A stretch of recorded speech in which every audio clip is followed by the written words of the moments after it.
Pemimpin itu harus tahu dan paham bagaimana memajukan negara ini, dari sisi mana, dan mampu memanfaatkan peluang yang ada. Bukan rutinitas, bukan rutinitas. Presiden Joko Widodo mengungkapkan Indonesia hanya memiliki kesempatan dalam 13 tahun menjadi negara maju. Oleh karenanya, ia menegaskan memilih pemimpin harus dilakukan dengan sangat berhati-hati. Dikutip dari tribunnews.com pada Minggu 14 Mei 2023, hal itu dibeberkan Jokowi saat berpidato dengan menggebu-gebu dalam puncak musyawarah rakyat di Istora Senayan, Jakarta pada Minggu 14 Mei 2023. Dalam pidatonya, Jokowi menyinggung soal peluang Indonesia menjadi negara maju. Ia menyebut kesempatan itu tidak banyak. Menurutnya, prediksi tersebut disampaikan para pakar ekonomi dalam negeri maupun luar negeri.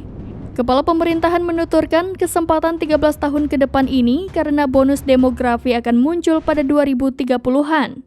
Kepala negara mengungkapkan kesempatan Indonesia menjadi negara maju hanya sekali dalam sejarah sebuah peradaban bangsa. Ia lantas menjelaskan jika masyarakat keliru dalam memilih pemimpin untuk 13 tahun ke depan, maka pupuslah harapan Indonesia menjadi negara maju. Jokowi juga melihat sejumlah negara yang saat ini sudah maju hanya mendapat satu kali peluang. Oleh karenanya, orang nomor satu di Indonesia itu menegaskan memilih pemimpin harus dilakukan dengan sangat hati-hati.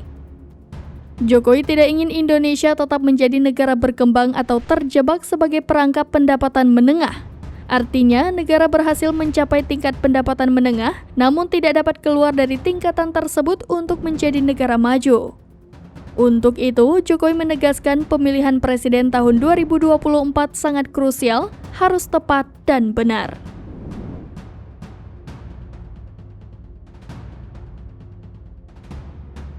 Bukan hanya duduk di istana dan rutinitas, bukan hanya duduk di istana dan tanda tangan, bukan itu. Dia harus tahu bagaimana membangun sebuah strategi negara, strategi ekonomi, strategi politiknya harus ada semuanya. Karena kita berhadapan dengan negara-negara lain, karena kita bersaing dengan negara-negara lain, kita berkompetisi dengan negara-negara lain.